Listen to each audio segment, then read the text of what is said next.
The LOM Messenger. The vast expanse of space stretched endlessly before the Kraken Alliance fleet. 10,000 ships representing 7 different species formed a bristling wall of weaponry, and military might warships of every conceivable design hung against the backdrop of stars. Sleek, predatory vessels of the insectoid Vacae, the massive city ships of the Dandri, the crystalline battle platforms of the Zenith Collective. Together they constituted the largest offensive armada ever assembled in the history of the galaxy. Admiral Thuler of the Kraken Directorate stood on the command deck of his flyship, the Inexorable Judgment, his forearms folded behind his back as he surveyed tactical displays. The blue-skinned commander's compound eyes reflected countless data streams showing fleet formations, weapons readiness and approach vectors toward the SAA system. "The humans have been informed of our approach," Vexor asked, his voice a growly rumble. First strategist, Mex Lauren, nodded. "Yes, Admiral. Their defensive fleets are mobilizing, but intelligence suggests they have fewer than 300 warships. Our projections indicate total orbital superiority within 6 standard cycles." Vol's mouth tentacles twitched. In satisfaction. The humans had been an irritant for too long, expanding their territories, forming alliances with vulnerable species, and disrupting the carefully cultivated balance of power the Kraken had maintained.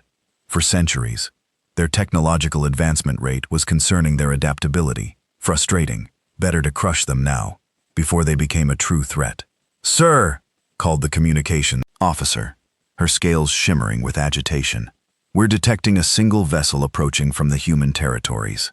The Admiral turned. "A single vessel, not a fleet." "Confirmed, sir. Just one ship, small, barely armed." According to our scans, a ripple of amusement spread through the bridge crew. Was this some kind of joke? A suicide mission? The arrogance of humans never ceased to amaze. The Kraken leadership, the tactical display shifted, showing a sleek, gunmetal gray vessel approaching at sublight speed. It was indeed small, perhaps one, the size of the Inexorable Judgment, with minimal weapons and placements visible. Its hull bore the insignia of the Terran Confederacy. A stylized Earth surrounded by stars. "They send one ship against our armada." Second strategist. Carr laughed, his ridge crests expanding in derision. Perhaps they wished to surrender personally, but the Weiser felt unease, crawling along his spine. Magnify full analysis. The image zoomed in, revealing more details of the human vessel. It appeared remarkably ordinary. A diplomatic cruiser class, according to Alliance intelligence designations. Yet something about its approach troubled the Admiral. It was too confident. "They transmitting, sir, the communications." Officer reported standard diplomatic frequencies. They're requesting direct communication with Fleet Command. Fular considered for a moment. "Accept the transmission. Let us hear what desperate plea they bring." The main view screen flickered, revealing the human face. She was dark-skinned, with close-cropped black hair, and eyes that carried the intensity of a predator. Her uniform was simple, a dark blue, with minimal insignia. "Admiral FX Euler," she said, her universal translator rendering her words imperfect. "Kraken. I am Commander Sarah Chen, of the Terran Confederacy Vessel Dialogue. I thank you for accepting this communication." FX's mouth tentacles rippled, a gesture of disdainful acknowledgement. "Commander Chen, you approach an invasion fleet with a single ship. I assume you bring terms of surrender from your government." Chen's expression remained calm. "No, Admiral, I bring an opportunity. A chance for you to withdraw your fleet and avoid catastrophic TRC losses." Laughter erupted across the bridge. Even the Thier's rigid discipline couldn't prevent a gurgling chuckle from escaping his throat. "Sack, Commander. Perhaps your translator is malfunctioning. You face the combined might of 7 galactic civilizations. 10 warships against your wantum. What possible leverage could you have to make such demands?" Chen nodded as if expecting this response. "Admiral, we've been aware of your coalition building for some time. We've monitored your fleet movements, your weapons development, your strategic planning. We've allowed it to proceed because we needed to understand the full scope of the threat." Allowed the race amusement faded. "You speak as though you had a choice in the matter." "We did," Chen replied simply. "Just as we have a choice now. I'm authorized to demonstrate why challenging Earth would be a costly mistake." She gluggled down, seemingly activating something off-screen. "Please observe your tactical display. particularly Sector 912. Vueler turned to the holographic battle map. Sector 912 contained a wing of Valkyrie destroyers, 300 ships positioned as the vanguard of the fleet's right flank without warning. Explosions bloomed across the display. Not one or two ships, but dozens simultaneously erupting into fireballs. Alarms blazed as damage reports flooded and the bridge fell silent. What? What is happening? Futuristic demanded, his composure cracking. Sir, the tactical officer stammered.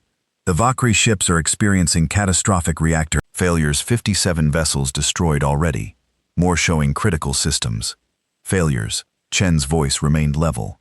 Those ships used the Z920 quantum drive configuration, an innovative design, but with a critical vulnerability in the containment field. Generators when subjected to specific subspace frequency manipulations. Vueler stared at the human comprehension. Dawning you sabotaged our ships. Impossible. The VRI developed those drives internally. Did they? Chen raised an eyebrow. Or did they build upon theoretical models published by independent researchers who happened to receive funding through subsidiaries of Tehran technological institutes? The galaxy's economies are remarkably interconnected these days. Another series of explosions lit up the tactical display, this time among the Dander City ships. Panic was spreading through the fleet now, with commanders demanding explanations and vessels breaking formation. Admiral First Strategist Mex Lauren whispered, "The human ship isn't firing. There's no energy weapon signature, no missile launches. It's as if our ships are destroying themselves." Chen leaned forward slightly. "Admiral, this is merely a demonstration. Every vessel in your fleet has similar vulnerabilities. Known to us, some are hardware-based, others are software exploits, and others still are based on fundamental misunderstandings of physics principles that your scientists have embraced. We could continue this demonstration, but I think the point is made." Firk hands clenched into fists. "You claim you could destroy our entire fleet without firing a shot, if necessary," Chen replied, "though we would prefer to avoid that level of loss of life, despite what your propaganda suggests. Humans aren't genocidal by nature." The Admiral's mind raced, was sheep-loving, but the evidence was continuing to accumulate on his screens, as more ships reported critical malfunction. And if she wasn't bluffing, "What are your terms?" he asked, mouth tentacles now hanging limp with tension. "Withdrawal of all coalition forces from human claim. Space and non-aggression pact lasting 50 standard years. Open diplomatic channels to address legitimate grievances between our civilizations." Commander Chen's expression softened slightly. "This isn't about domination, Admiral.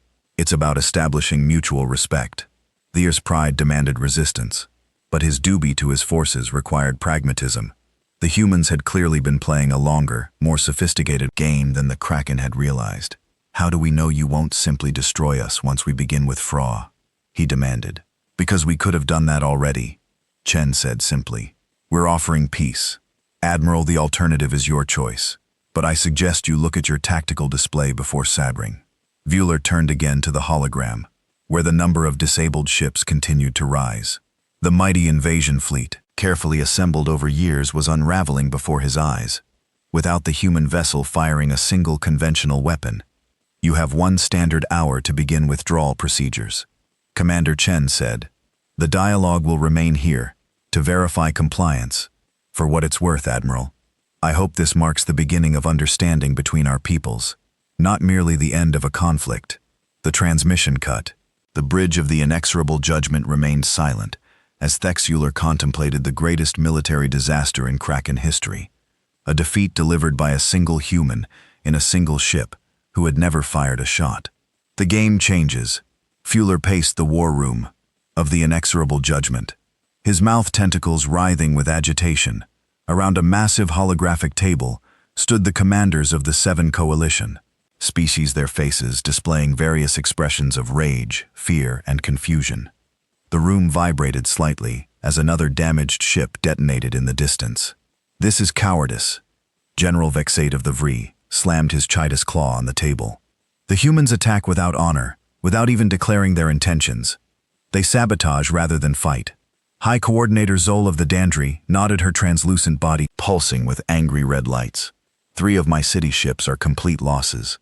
thousands dead, and still this single human vessel sits there unthreatening, as if mocking us. Vexer stopped pacing. The question isn't about their methods, it's about our response. We have, he checked the chronometer, 42 minutes to begin withdrawal or face further demonstrations of their capabilities. We should attack, Vexat insisted. 10. 000 ships. Even with sabotage, they cannot disable us all before we overwhelm their defenses. On the main display, the human vessel dialogue remained in position, small, unimposing, yet suddenly, the most dangerous object in the sector. Tactical analysis continued to show minimal weapon systems, standard engines, nothing to suggest how it was coordinating the widespread failures throughout the Coalition fleet. Are we certain they aren't bluffing? Asked Pret Thorn of the Zenith Collective, his crystalline voice chiming. Perhaps they've exhausted their sabotage capabilities with this initial display. Vueler turned to his intelligence. Chief Analysis.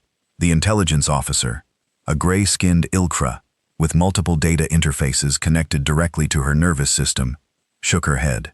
Impossible to determine with certainty, Admiral, but preliminary assessment of affected vessels shows multiple vulnerability vectors being exploited. Some ships experienced quantum field inversions. Others had navigation systems, override reactor safeties. Still others show evidence of molecular destabilization in structural components. The diversity of attack methods suggests extensive preparation and capability. You're saying they could indeed disable the entire fleet? Thex asked. Given the evidence, I cannot rule it out, she replied. The war room erupted into overlapping arguments. Coalition unity was fracturing under the stress of this unprecedented situation. Accusations flew. The Bree blamed the Dandri for intelligence leaks. The Zenith Collective threatened to withdraw, regardless of the Coalition's decision. Fula raised all four arms for silence. Enough, we must decide. Fight or withdraw. The consequences of either choice are severe.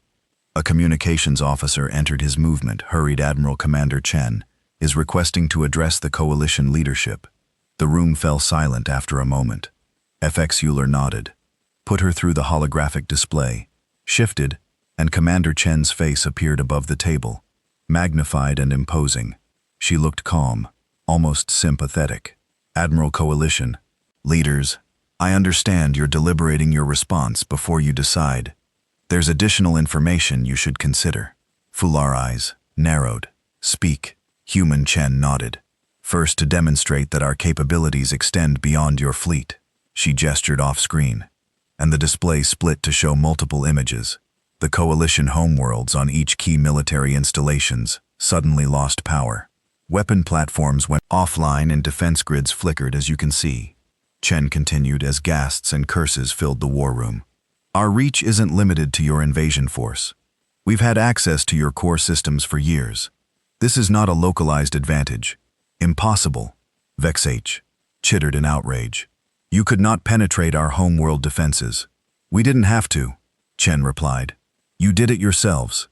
Every time you upgraded your systems, using components manufactured in facilities that utilized human-developed automation protocols. Every time you implemented communication, encryption, based on mathematical models published by our academics.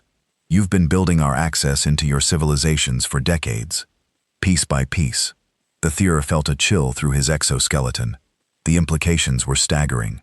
If what she said was true, the humans had achieved something far more valuable than military victory. They had created strategic vulnerability on a galactic scale. Why reveal this now? He asked. Why not simply allow us to attack and then destroy us? Chen's expression softened. Because, contrary to your intelligence briefings, humanity doesn't desire conflict or domination. We develop these capabilities defensively, as insurance against exactly the kind of coalition you assembled. We prefer cooperation to confrontation. You expect us to believe that after this display of threat? High Coordinator Zoll pulsed indignantly. I expect you to recognize reality, Chen countered. Had we wanted your destruction, this conversation wouldn't be happening. Instead, we're offering terms that allow all parties to move forward with dignity. The coalition leaders exchanged glances. The brave that had filled the room minutes earlier was evaporating, replaced by cold calculation. There is another option, came a new voice. All eyes turned to war philosopher Kev of Theodet, who had been silent until now. The ancient gray-skinned strategist stepped forward. We could attempt to destroy that single ship. Commander Chen must be coordinating these attacks. If we eliminate her vessel before she can trigger further sabotage. A murmur of consideration spread through the room. Fuller studied the tactical display, mentally calculating firing solutions that might overwhelm the dialogue. Before Chen could react, as if reading his thoughts, Chen spoke again. A reasonable consideration. War philosopher Kev. However, I should clarify that I'm not controlling these demonstrations personally. The moment the dialogue launched, autonomous systems were activated. Throughout your networks, my destruction would trigger automatic escalation protocols, not prevent them. She paused, allowing the implications to sink in. Additionally, there are 17 other human vessels positioned strategically throughout Coalition space, each capable of executing similar operations independently. You're not facing a single point of failure. Fuller felt the last hope of military victory evaporate. The humans had outmaneuvered them completely, turning the Coalition's own technology against them, while establishing redundancies that made conventional counterattacks fool. 28 minutes remain. Admiral Chen reminded him gently. The war room fell silent, as the Coalition leaders looked to the Duer. The weight of command had never felt heavier on his Ford. Shoulders' pride demanded resistance, but duty demanded preservation of his forces and protection of their homeworlds if we agree to withdraw, he said slowly. What guarantees do we have that these vulnerabilities will not be exploited in the future? None that would satisfy your concerns completely, Chen answered honestly. But consider this. We've had these capabilities for years and have never used them offensively. We're revealing them now, only because you forced our hand with this invasion. Fleet our terms include joint technological commissions that would work to identify and resolve critical vulnerabilities on both sides. Trust must begin somewhere. Admiral Fuller looked around the room, meeting the eyes of each Coalition leader. He saw the same calculation in all of them, the recognition that they had severely underestimated humanity, not just their technological prowess, but their strategic patience. And restraint we will withdraw, Seixer announced, his voice heavy but clear. Send the orders. All vessels are to return to their respective territories immediately. Chen nodded. A wise decision, Admiral. The dialogue will monitor the withdrawal once completed. Diplomatic channels will open for negotiation of the non-aggression pact. The Terran Confederacy looks forward to a more productive relationship with all Coalition. The transmission ended, leaving the Coalition leadership in silence. The mightiest military force ever assembled in the galaxy was retreating before a single ship that had never fired a weapon. As the commanders dispersed to oversee the withdrawal of their forces, Fuller remained at the tactical display. He watched as the human vessel dialogue maintained its position, a small, seemingly insignificant presence. Against the vastness of space and the retreating armada, they played a game we didn't even know existed, he murmured to his first strategist. Mex Lauren nodded. The question is, Admiral, what game are they playing now? FX's mouth tentacles twitched thoughtfully. Perhaps the one they claimed all along, seeking peace through strength, rather than conquest through force. He turned away from the display. Either way, we have much to learn about humans. They are far more dangerous, and perhaps far more honorable than we understood. As the inexorable judgment turned away from Earth, FX Fuller wondered what the galaxy would look like when next their civilizations met as equals, rather than adversaries. The humans with their lone ship had changed everything without firing a single shot. It was a lesson the Coalition would not soon forget.